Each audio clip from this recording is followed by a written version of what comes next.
안녕하세요. 윤희서점입니다. 오늘 읽을 책은 당신의 사랑은 당신을 닮았다 입니다. 전미경 지음, 더 퀘스트 출판사에서 펴낸 책입니다.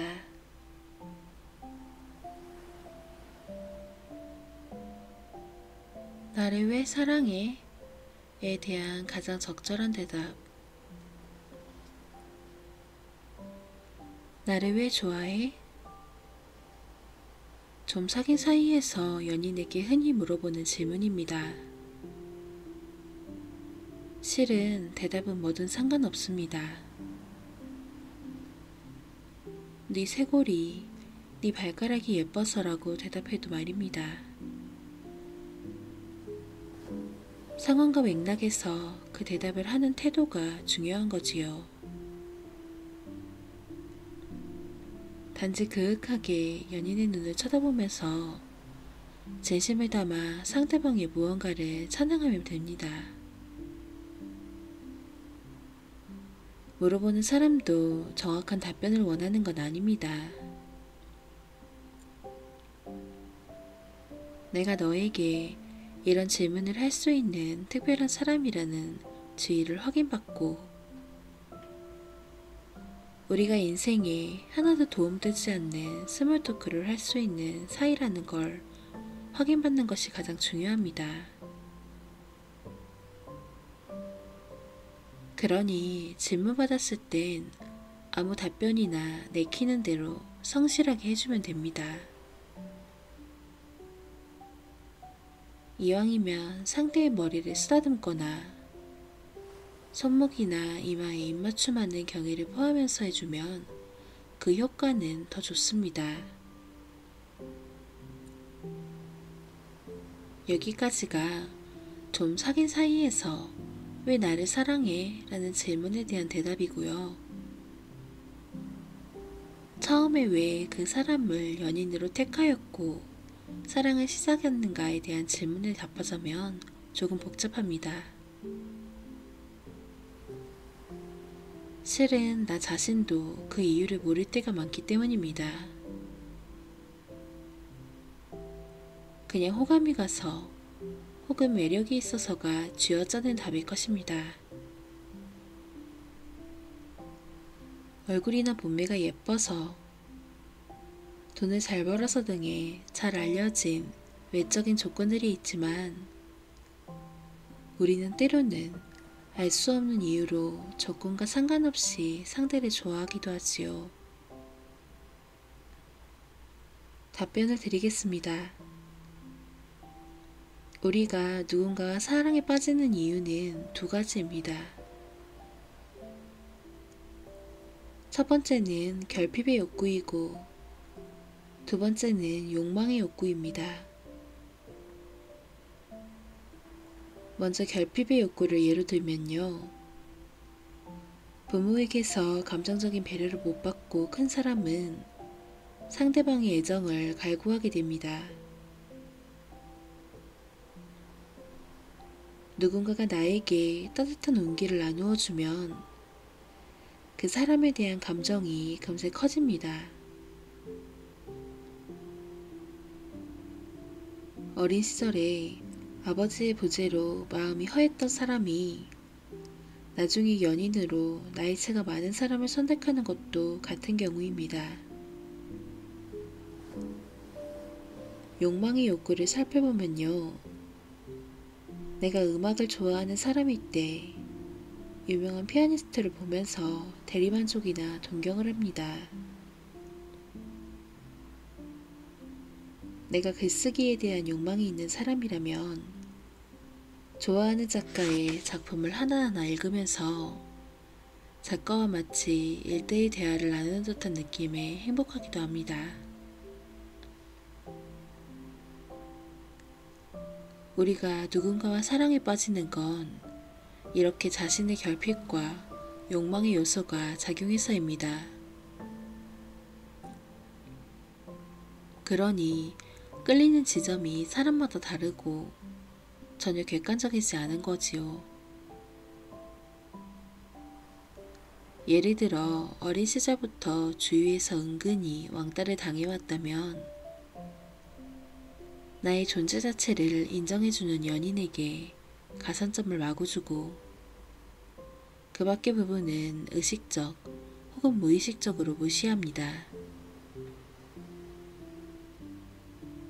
그가 도박을 좋아한다거나 인간관계에서 문제가 있거나 직장에서 그리 성실하지 않다는 점도 넘기게 되는 거지요. 또한 연인이 내가 동경하던 부분에서 장점을 가지고 있으면 그 외 단점에 너그러워집니다. 남을 배려하지 않는 다소 이기적인 모습도 예술가의 까다로운 기질 정도로 여기면서 눈을 감게 됩니다. 이래서 사랑은 예측할 수 없으며 지구상에 10억 명의 연인이 있다면 10억 개의 사랑과 10억 개의 고민과 또 10억 개의 서로 다른 행복을 품고 살아가는 것이라 하겠습니다.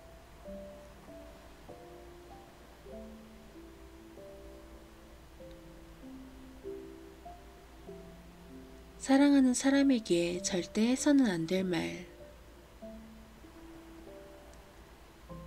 사랑하는 연인과의 관계는 우리가 맺고 있는 인간관계 중의 하나입니다. 우리는 가족과 친구, 직장 동료와도 관계를 맺고 삽니다. 그러나 이들과 연인관계의 큰 차이점은 연인은 나에게 가장 많은 영향을 주는 의미 있는 타인이라는 것입니다.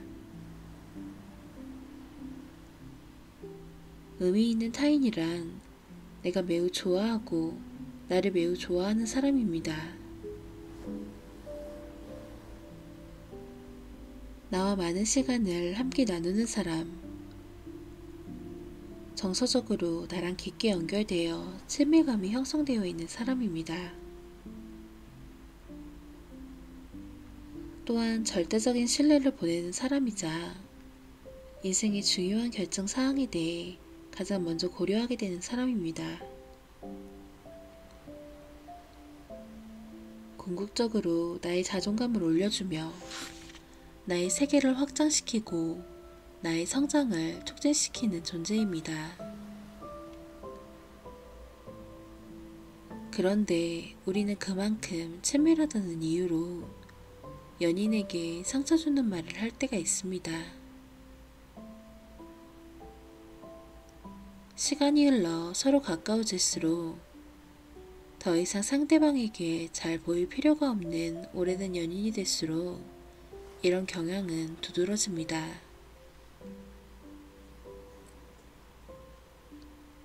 솔직하게 돌이켜보면 왜 우리는 직장 동료와 같은 공적인 사이나 별다른 의미 없는 타인들에게는 깍듯하게 예의를 지키면서 나의 연인에게는 말을 함부로 하게 되는지 모르겠습니다.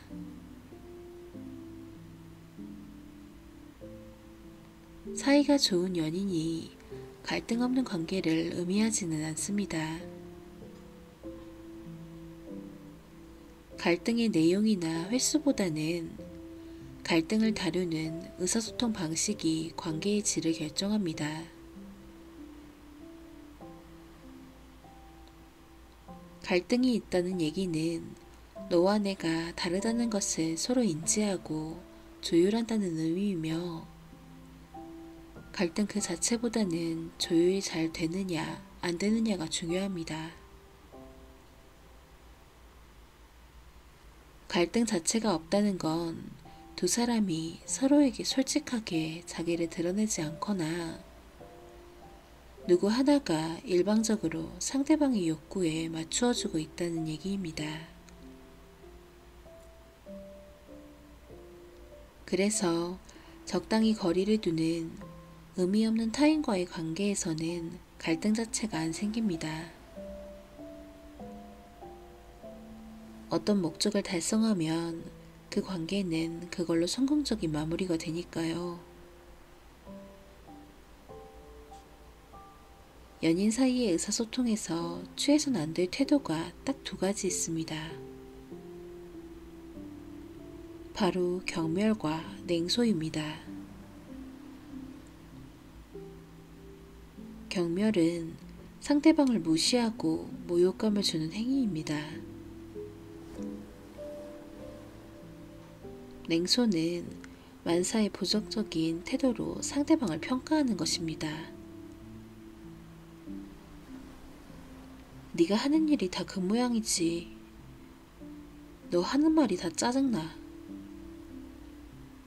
네가 잘할 수 있다고 생각해?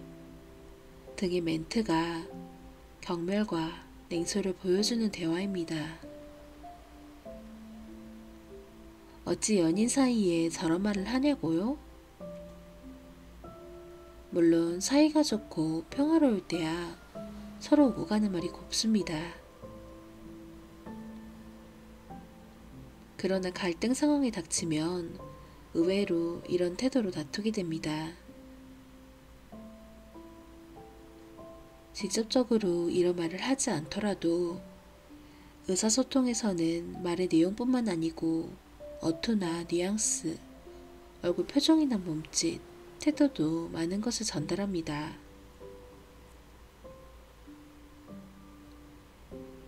대화를 하다가 내가 잘 모르는 내용인지라 그게 무슨 뜻인지 물어봤을 때 한심하다는 태도로 나를 쳐다보거나 어이없어하는 헛웃음을 치는 것도 포함됩니다. 내가 앞으로 자격증 시험을 준비하고 있으며 미래에 이러저러한 계획이 있다고 했을 때 가당키나 하냐는 표정을 띠거나 그거 엄청 어려운 시험이라서 보기 힘들걸? 이라며 더 들어볼 생각을 안 하고 대화를 종료시키는 경우도 마찬가지입니다. 혹시 속으로 나도 모르게 연인에게 이러한 경멸과 냉소의 메시지를 보내고 있지는 않나요? 경멸과 냉소의 메시지를 의미 없는 타인이 나에게 보낼 때도 속상한데 의미 있는 타인인 나의 연인이 보낼 때는 그 파장이 상당히 큽니다.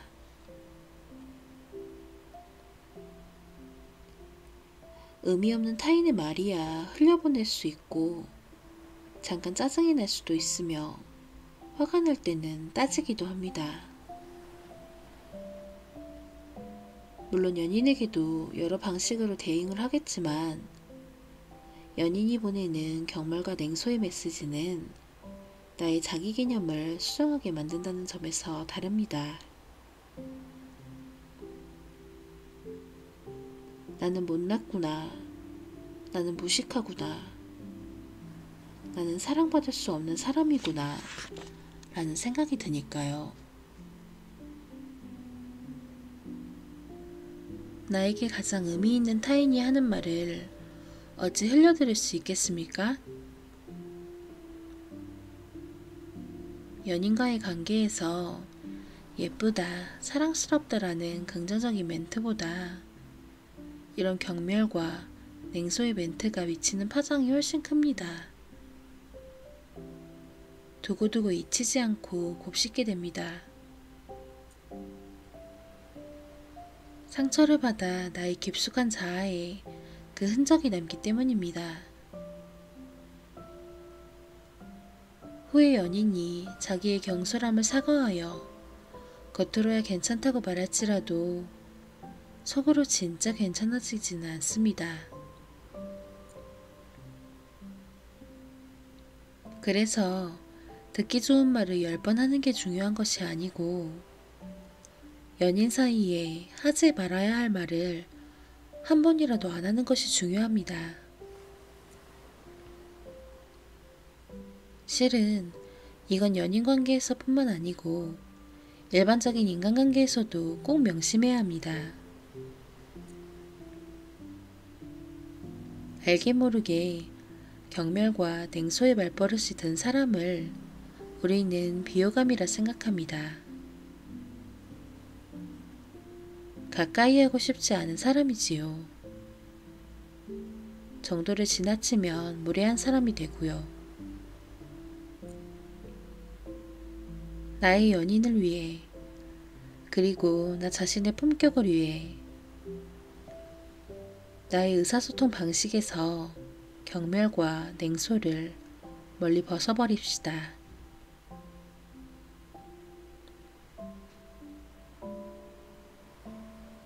지금 당장 서운함을 들켜라. 상대의 한마디가 너무 서운했는데 당장 그 자리에서 말 못하고 마음 한구석에 원망이 쌓여 힘들어요. 그렇다고 다시 꺼내자니 타이밍도 내용도 미묘해서 그냥 넘어가는 게 맞나 하는 생각도 들어요. 이 외래 환자분의 고백처럼 우리가 살면서 연인에게 많이 느끼는 감정 중에 하나가 서운함일 것입니다. 스스로 쿨한 성격으로 자부하는 이들마저도 연인 앞에선 참 속 좁은 사람이 됩니다. 이유가 큰 거라면 대놓고 따지기라도 할 텐데 그 서운함이 느껴지는 영역이 내가 생각하기에도 사소해서 나 자신도 찌질해지는 것 같아 따지기도 어렵습니다. 연애 초기에는 밥 먹는 내내 내게 눈을 떼지 않았던 그가 지금은 스마트폰 영상에 혼자 깨게 되는 걸 보며 서운함을 느낄 때처럼 말입니다. 이 서운함의 감정을 살펴보면 바탕에 상대방에 대한 기대가 있습니다. 동료나 친구에게 바라지 않는 연인이라서 가능한 특별한 기대가 있고 이것이 충족되지 않아 서운하고 때론 싸움으로 이어집니다. 물론 내가 상대방의 행동을 과하게 해석할 수는 있지요. 무심코 스마트폰을 살피거나 야근 때문에 약속을 취소한 연인에게 나를 전처럼 사랑하지 않는구나 라는 과한 해석을 부여하는 경우도 있으니까요. 하지만 연인이라는 이름으로 묶여있는 한 우리는 나의 영역에 들인 사람에게 안심하고 투정 부리고 삐질 수 있는 권리가 있습니다. 그리고 나의 연인은 그런 나의 투정과 삐짐을 살펴주고 보살필 의무가 있습니다. 너의 사랑 표현이 전과 달라 내가 서운하다는 것을 그는 알아야 합니다. 내게 서운함이 쌓이고 쌓이면 둘의 관계가 삐걱거릴 수 있기 때문입니다. 살면서 우리가 투정과 삐짐을 보이는 인간관계는 엄마와 연인 혹은 배우자로 한정됩니다.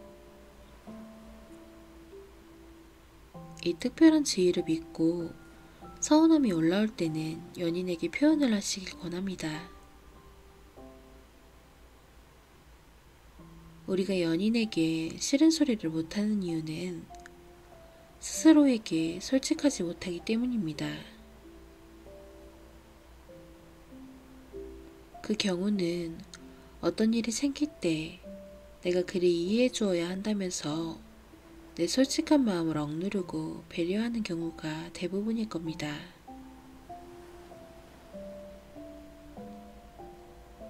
그러나 진정한 배려이고 그 상황에 대한 납득이 되었다면 서운한 감정이 느껴지지 않습니다. 연인이 바빠서 요 근래 나에게 다소 소홀한 경우라면 연인의 건강에 탈이 날까 걱정스럽고 혹 내가 도와줄 부분이 없을까 생각하게 됩니다. 그러나 이해가 안 되고 서운한 경우에도 스스로를 속이며 억지로 이해하려 하면 서운함이 쌓이는 거지요.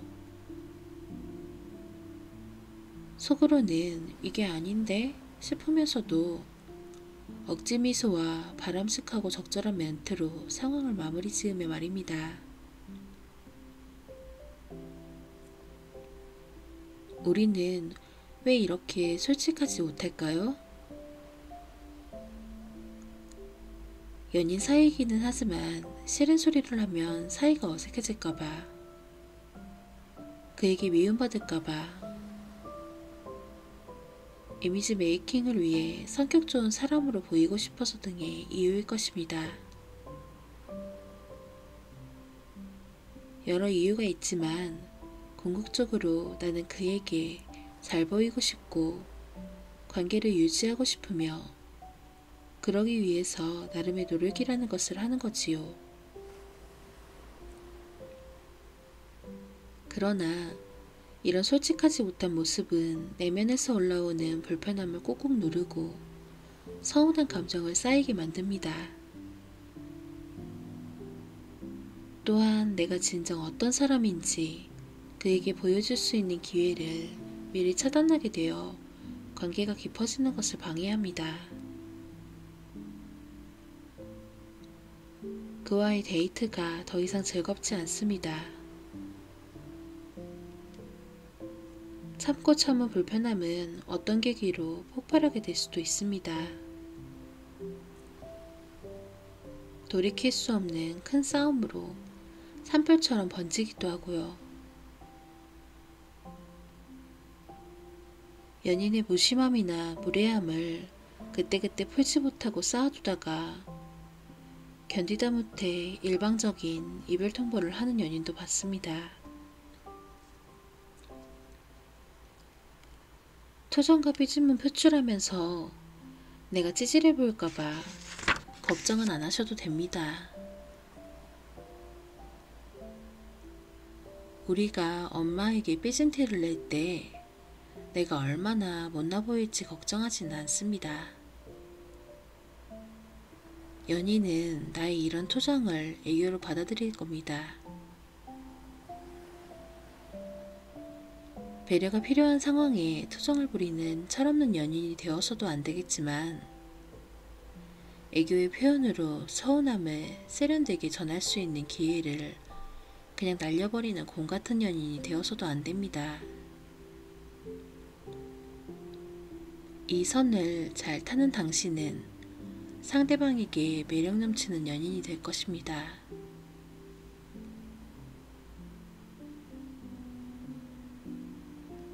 한 발 다가갈수록 한 발 물러나는 너. 누군가와 특별한 관계가 되었다는 건 나의 은밀한 부분에 그 사람은 알고 있다는 얘기입니다. 우리가 서로에 대한 친밀감과 신뢰와 애정이 깊어질수록 자기 공개의 수준을 높여갑니다. 인간은 자신을 공감적으로 대해주는 사람에게 자기 공개를 많이 합니다. 또한 이 자기 공개는 상호적인 경향이 있어 내가 자기 공개를 많이 하면 할수록 상대방도 비례해서 자기 공개를 하게 됩니다. 이 자기 공개를 바탕으로 우리는 사람과의 거리 조절을 하고 삽니다.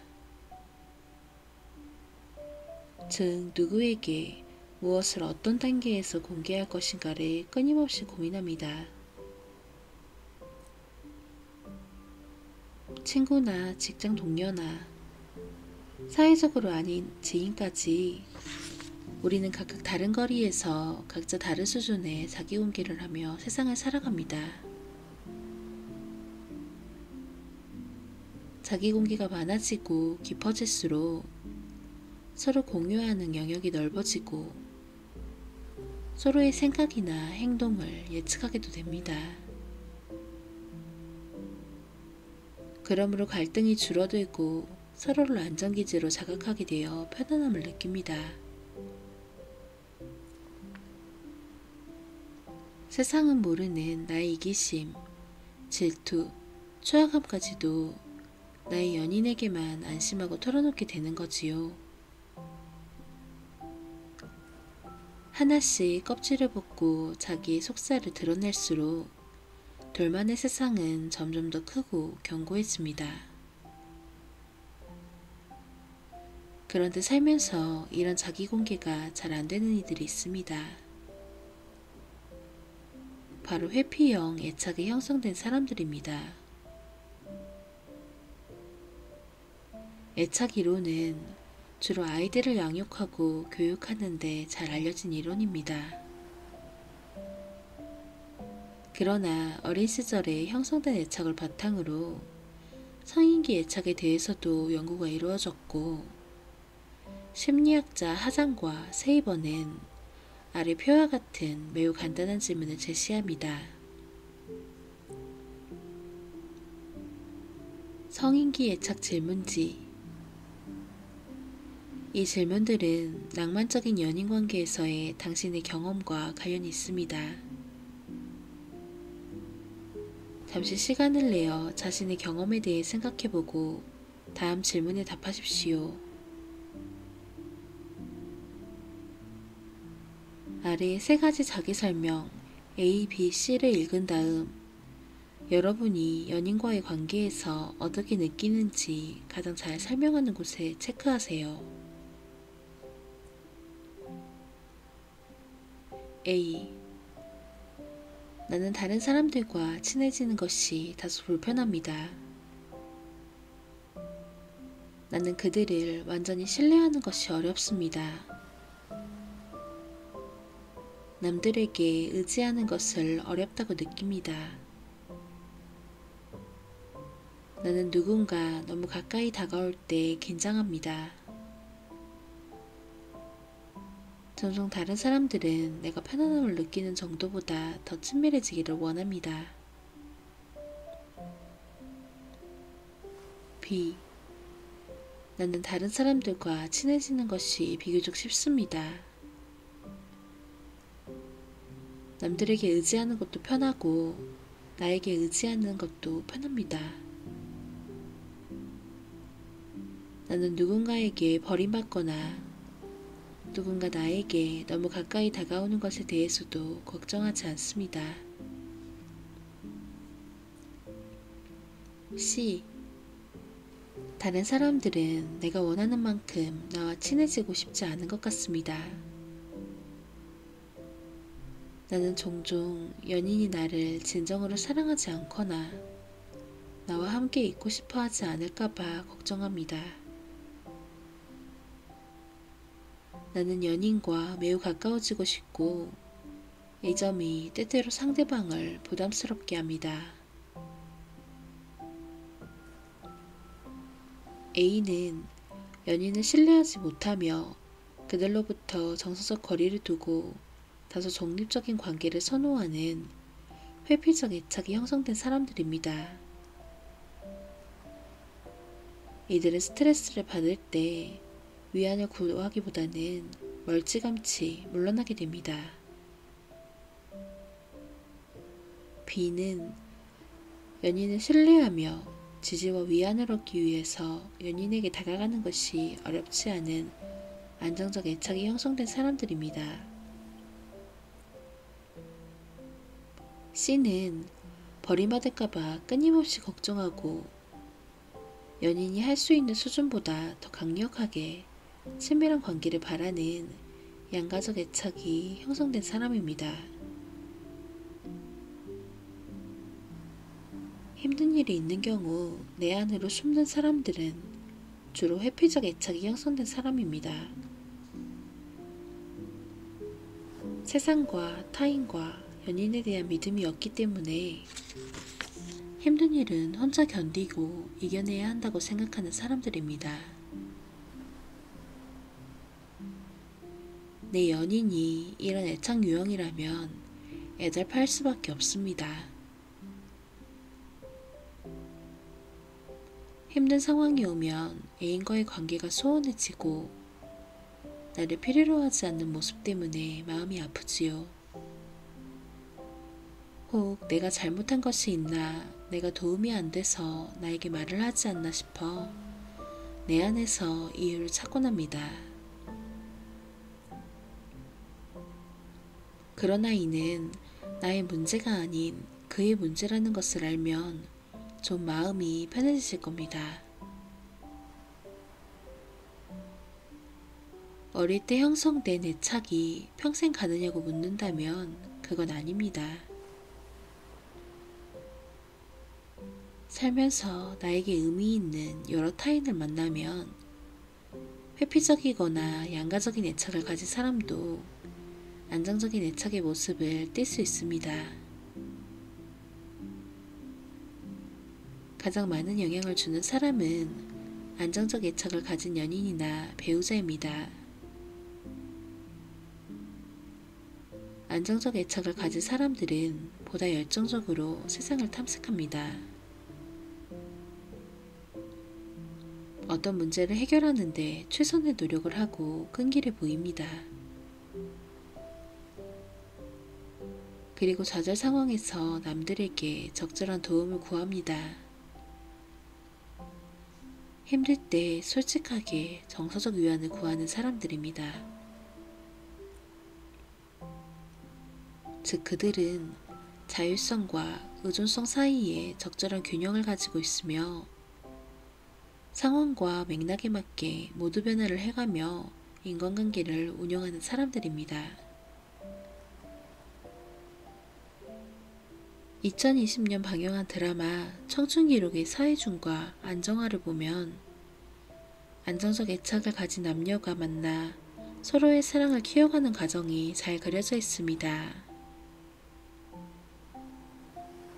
가장 힘들고 어려울 때 나의 연인에게 정서적 지지를 구하고 상대방은 아낌없이 이를 베풀어 줍니다. 할아버진 아이들에게 말했어. 비가 그칠 때까지 밖에 나가지 말라고. 우린 처음부터 빗속에 있었어. 어른들은 비가 내려도 밖에 나가야 하잖아. 그런데도 너와 함께라면 빗속이라도 즐거워. 어려운 상황에서도 너와 함께라면 행복하다고. 팍팍한 현실에 유일하게 위로가 되는 건 너와의 사랑이라고. 같이 비를 맞으며 춤추던 기억을 떠올리며 주인공이 전한 메시지가 가슴 뭉클한 울림을 남깁니다.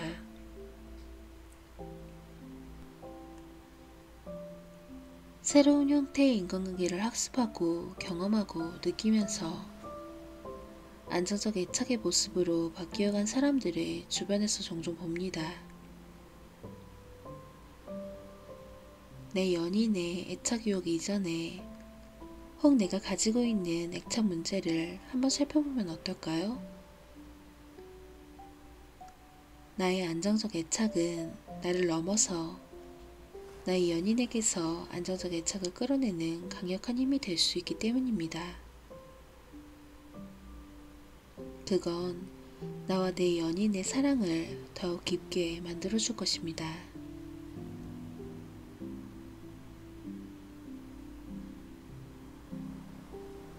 힘내라는 말보다 좋은 위로. 나의 연인이 힘든 시기를 지나가고 있습니다.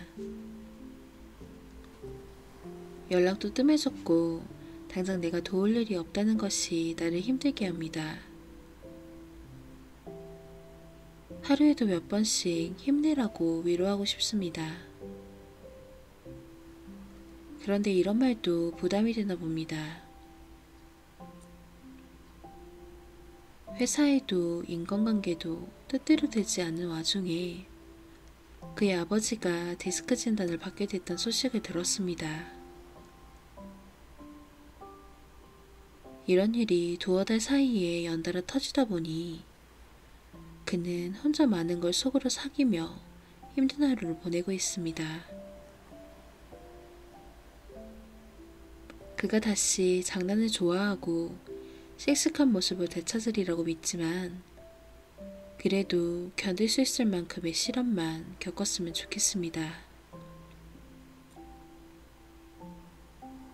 나중에 이 시간을 이겨냈을 때 내가 옆에 있어서 덜 힘들었다고, 고마웠다고 생각했으면 좋겠습니다. 우리가 살면서 잘하는 실수가 있습니다. 바로 우울한 사람에게 힘내라는 말을 하는 경우입니다. 나의 긍정적 정서가 친구에게도 올마가 격려가 됐으면 하는 마음인 건 잘 압니다. 그러나 이런 말을 듣더라도 상대방은 힘이 하나도 안 납니다. 너 진짜 힘들어 보인다. 다크서클이 무릎까지 내려왔네. 라는 말도 역시 위로가 안 됩니다. 요즘 젊은 사람들의 표현으로 페트 폭력이자 나의 힘든 상황을 한 번 더 짚어주는 것이 되어 듣기 싫습니다. 차라리 뭐 생각보다는 얼굴이 나쁘지 않네. 조금만 더 버티면 상황이 나아질 거야. 라고 하는 또 다른 친구의 말이 더 귀에 들어오고 작은 위로를 전해줍니다. 그러나 이런 위로의 말들이 상대방에게 잘 전달되지 않는 이유는 말을 하는 내 탓이 아닙니다. 사람은 본인이 힘들고 우울하고 불안한 상황이 되면 누구나 과도한 자기 몰입이 됩니다. 왜 이런 일이 일어났는지 과거를 곱씹고 곱씹습니다. 그 과정에서 본인이 한 작은 실수가 확대되어 느껴지고 이는 자신에 대한 비하 감정으로까지 이어집니다. 당장 일을 어찌해야 하나 걱정하면서 플랜 A, 플랜 B, 플랜 C 등 온갖 경우의 수를 고민하느라 머릿속이 꽉 찹니다. 자연스레 주변 상황이나 사람들에게 정상적으로 쓰고 있는 에너지까지 다 잡아먹힙니다. 그래서 위로를 전하는 연인의 말이 귀에 안 들어오고 소위 어딘가 멍 때리는 듯한 모습을 보이게 되는 겁니다.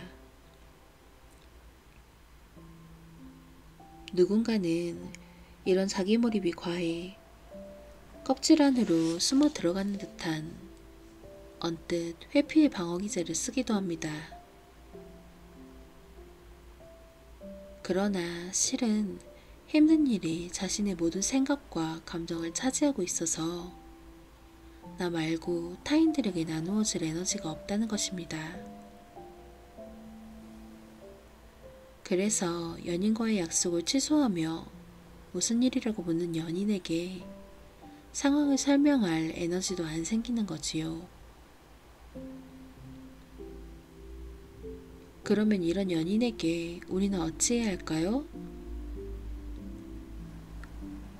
바로 섣부르게 위로를 건네는 것이 아니고 공감을 보여주면 됩니다. 먼저 연인의 말을 잘 들어주세요.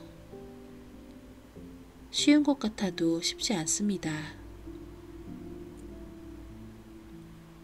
인간은 어느 정도 자기 몰입적인 면이 있어서 약속을 취소하고 소홀해진 연인에 대해 왜 나를 서운하게 했는지 이유나 한번 들어보자는 마음가짐이 되기 쉽기 때문입니다. 그래서 마음을 열고 영혼을 담아 진정한 경청을 하기 어렵습니다. 이는 연인 간의 관계뿐만 아니고 모든 사람과의 대화의 공통됩니다. 상대방의 이야기를 나의 사고방식으로 각색해서 듣는 게 우리는 더 익숙하기 때문입니다. 우리가 대화할 때는 나도 모르게 생각을 작동시킵니다. 그 생각은 주로 뭔가를 평가하는 내용일 때가 많습니다. 그리고 그 평가를 할 때는 주로 부정적인 평가를 하고 부정적인 감정을 일으킵니다. 이는 진화론적으로 당연합니다. 뭔가 타는 냄새가 날 때 산불이 났으니 도망가야 한다는 생각과 행동을 만들어내는 것처럼 말입니다. 우리가 연인을 대할 때도 마찬가지입니다. 알게 모르게 내 머릿속에 그동안 매트릭스처럼 쌓여온 지식과 경험이 연인의 말을 자동적으로 평가합니다. 흔히 말하는 가치 판단을 합니다. 그런데 이 판단은 절대적인 것이 아니고 내가 중요하다고 우선적으로 생각하는 가치에 바탕한 판단입니다.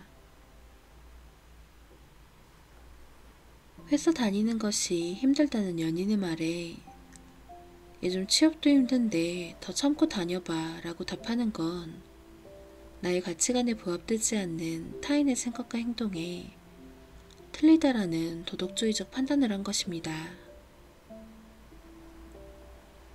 이런 경우 상대방은 그 말에 방어전이 되어 아무 말대꾸를 안 하거나 혹은 자기 입장에서 저항을 시도합니다. 결국 이런 도덕주의적 판단은 상대방의 자존감에 상처를 줍니다. 그래서 우리는 누군가를 대할 때 저 사람이 삶에서 가장 소중하게 생각하는 것은 무엇인지 고려하는 연습을 해야 합니다. 여기서 끝은 아닙니다. 잘 들어준 후에 나의 말로써 내가 이해한 것을 전달하고 상대방이 이를 확인하는 그 다음 과정이 남아 있습니다. 이 단계까지 해주어야 제대로 된 공감이 이루어진 것입니다. 예를 들면 내가 지금 마음이 힘들어 하는 사람에게 아 그렇구나 그 공감은 아닙니다.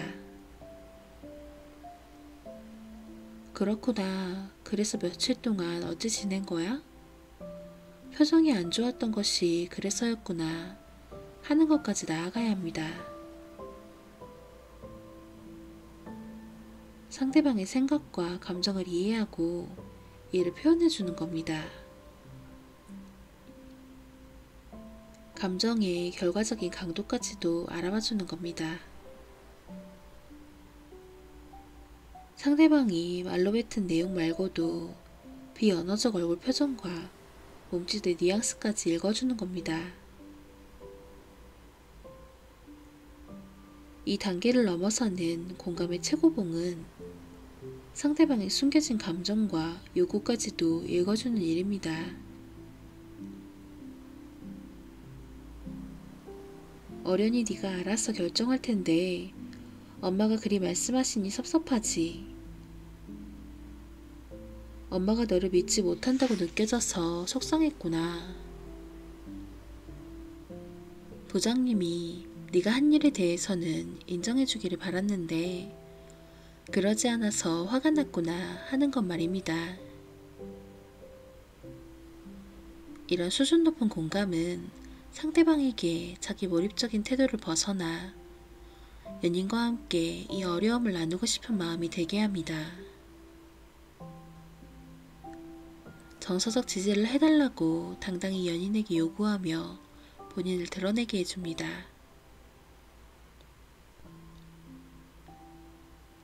힘들고 어려운 상태에 있는 사람에게 공감은 한 사람이 다른 사람에게 줄 수 있는 최고의 선물이다 라는 유명한 심리학자 칼 로저스의 말처럼 말입니다.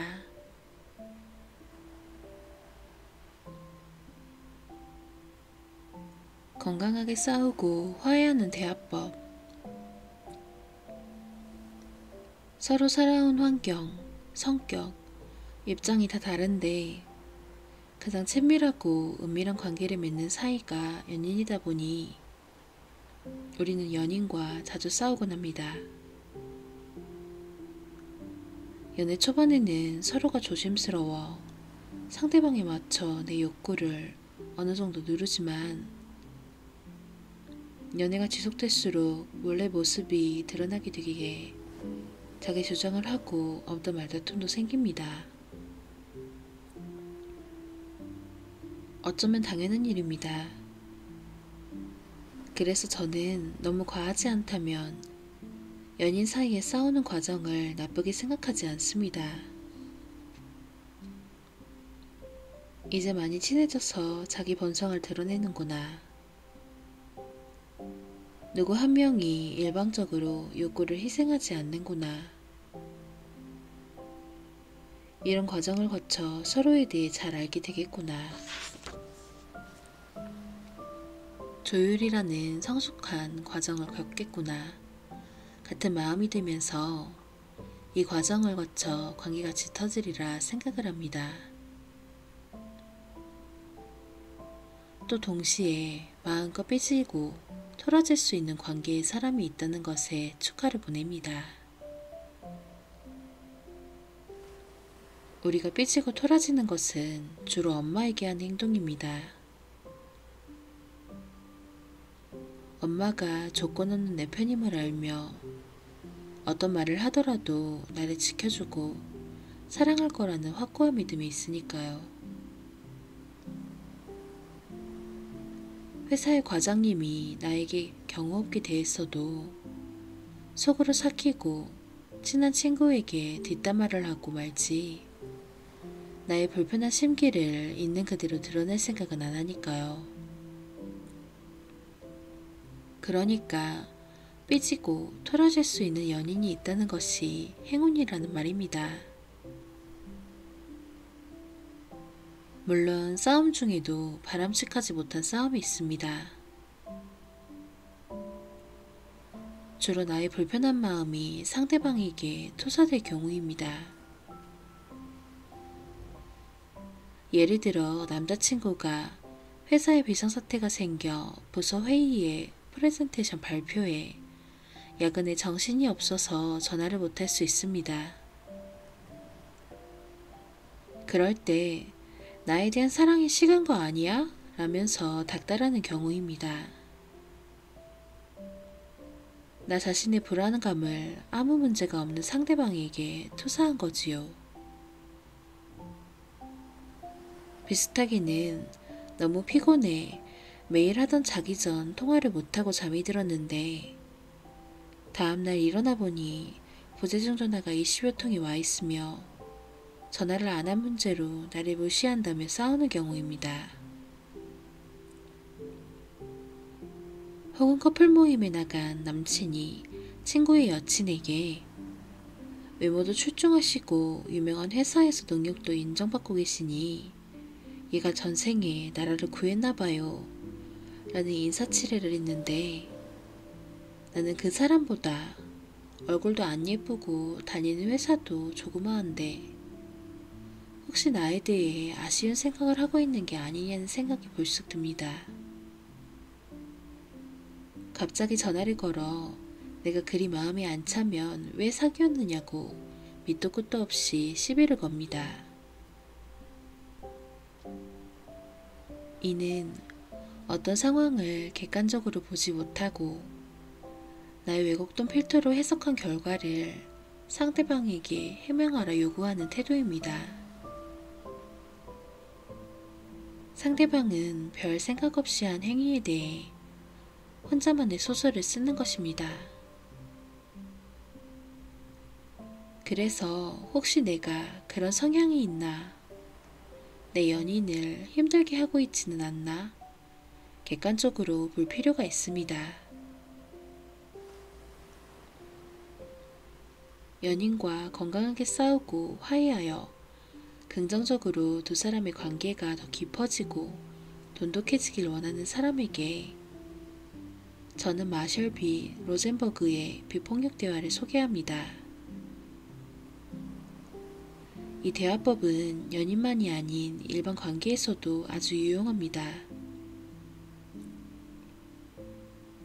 특히 살면서 우리가 비판적이고 듣기 힘든 말을 들었을 때 습관적이고 자동적인 반응을 내보이는 게 아니라 마음에서 일어나는 감정을 명료하게 임식하면서 진솔하게 표현하는 방법을 알려줍니다. 그리하여 상대로 하여금 저항보다는 공감을 할 수 있게 하는 아주 훌륭한 대화법입니다. 1. 관찰 사실. 판단이 섞이지 않는 그대로의 상황이나 사실을 묘사합니다. 네가 지금 힘들다고 하는 말을 들으니 2. 느낌, 감정. 자신의 느낌을 말합니다. 내가 지금 걱정이 많이 돼. 3. 욕구, 필요. 내가 지금 필요로 하거나 원하는 것을 말합니다. 내가 뭐라도 도와주고 싶어. 4. 요청, 부탁. 지금 할 수 있는 일을 구체적으로 요청합니다. 그러니 내가 뭘 하면 네가 힘든 것이 나아질 수 있는지 말해줄래?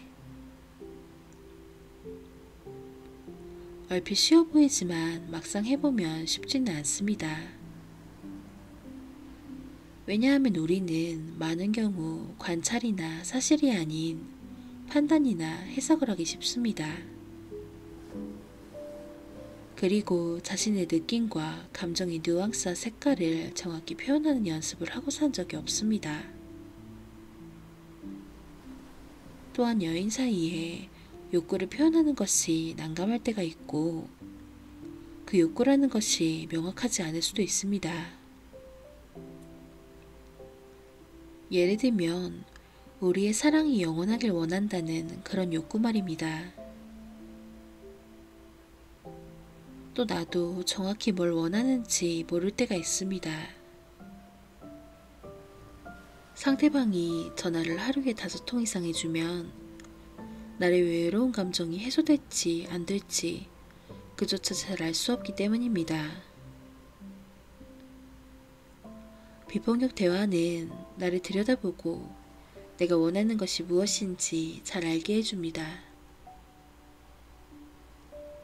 그리고 이런 소통 방식이 익숙한 사람들 사이에서 더욱 효과적인 방법이지요.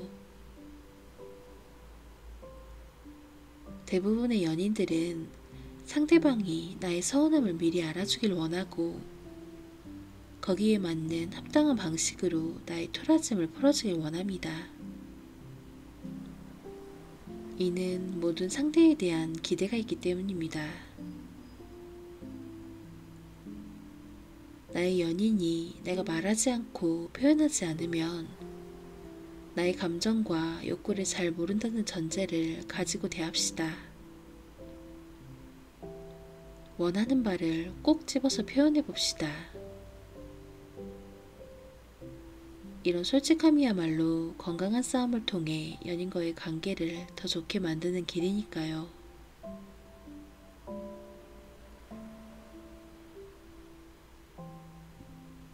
사랑하는 사람에게 자주 하면 좋은 말. 뭔가 근사한 마법의 말이 있을 것 같습니다. 사랑하는 사람을 내 편으로 확 끌어당기고 그와의 사랑이 돈독해지는 그런 말 말입니다. 사랑해, 고마워, 미안해, 뭐가 좋을까요? 이런 흔한 말 말고 임팩트 강한 게 없을까 고민이 됩니다. 유튜브에서 사랑을 깊어지게 하는 비법으로 소개하는 멘트를 언젠가 써먹으리라 다짐하며 들어봐도 막상 나의 연인에게 적용해보면 어딘지 어긋나는 느낌을 받으실 겁니다. 왜냐하면 멘트의 내용 자체보다는 관계의 상황과 맥락이 더 중요하며 이것은 예측 불가이기 때문입니다. 예를 들어 내가 뭔가를 잘못해서 신기 불편해 있는 연인에게 내 곁에 항상 네가 있어 고마워 라고 말한다면 번지수를 잘못 찾은 거지요. 그러나 사랑을 하고 있는 우리는 노력해 볼 수는 있습니다. 두 가지를 기억합시다. 적극적이고 긍정적인 반응을 말입니다. 예를 들어 남자친구가 회사에서 부서 이동을 하게 되었다는 말을 꺼냈을 때 잘 됐네, 당신에게 경험을 넓힐 수 있는 좋은 기회구나 하는 방식입니다. 적극적이지만 부정적 리액션을 할 수도 있습니다. 이제 무지 바쁘겠네. 그 회사는 사람을 잘 안 들이부려 먹어 하는 반응입니다. 소극적이지만 긍정적 방식은 잘 됐네에 그칩니다. 소극적이면서 부정적 반응은 오늘은 온종일 눈이 오네 같은 식으로 그 사람의 얘기에 무관심한 것을 말합니다. 반응들 중에서 최악은 소극적, 부정적 반응입니다. 이런 연인에게는 무슨 말을 꺼내기도 싫습니다. 당연히 가장 좋은 경우는 적극적, 긍정적인 반응을 하는 연인들입니다. 물론 현실적으로 모든 반응에서 적극적이고 긍정적일 수는 없습니다. 그러나 되도록 여인에게 리액션을 해줄 때 노력을 해볼 수는 있습니다. 이럴 때 우리는 서로에게 더 많은 정서적 공감을 할 수 있으며 함께 있어 행복하다는 긍정적 감정을 느끼게 되고 그 감정은 앞으로도 이 사람과 함께하고 싶다는 미래에 대한 기대로 이어집니다. 그러니 사랑하는 사람에게 어떤 말을 해주면 좋을까 세세하게 고민할 필요는 별로 없습니다. 단지 그에게 관심이 있으며 그를 들여다본다는 느낌을 가만히 전달하면 됩니다. 사랑하는 사이에 그게 뭐가 어렵냐고요? 실제로 어렵습니다. 특히 연인끼리 싸울 때를 가만히 생각해 봅시다. 각자의 입장에서 자기 얘기만 하기 바쁩니다. 화해했다가도 또 시간이 흐르면 역시 반복되는 싸움의 수순을 밟고 있는 나의 모습을 발견하게 될 것입니다. 사소한 스몰 토크에서부터 적극적, 긍정적인 반응을 많이 해주는 커플일수록 싸움 후 되풀이를 덜 겪습니다. 평소에 그의 말을 경청하는 버릇과 그 말의 의미를 따라가면서 상대를 바라보는 연습이 되어 있는 커플이기 때문입니다. 즉, 연인과 함께하는 시간에 나의 관심과 주의력을 연인에게로 오롯이 쏟을 수 있습니다. 여자친구가 반려견의 죽음으로 슬퍼할 때 슬픔에 공감해주면서 먼 훗날 하루나라에서 너의 반려견이 네가 씩씩하게 남은 세월을 살다가 오는 모습을 기대하고 있을 거야 라는 말을 해주는 연인이 있다고 상상해 보십시오. 너의 애도하는 마음 덕분에 반려견이 하늘나라에서 편히 쉴 수 있을 거라는 적극적이고 긍정적인 위로를 곁들여서 말입니다. 그런 연인이 작은 실수를 하더라도 우리는 그에게 너그러워질 수밖에 없습니다. 뭔가 사정이 있어서 그럴 거라고 나 또한 깊은 이해와 공감을 그에게 보여줍니다. 위에서 언급한 무한반복 싸움을 하는 커플은 분명 서로 간에 적극적, 긍정적인 리액션을 많이 해주는 커플은 아닙니다. 그래서 심기가 어느 한쪽에서 불편해지면 꼬투리를 잡아 소모적인 감정 싸움으로 하게 되는 것이지요.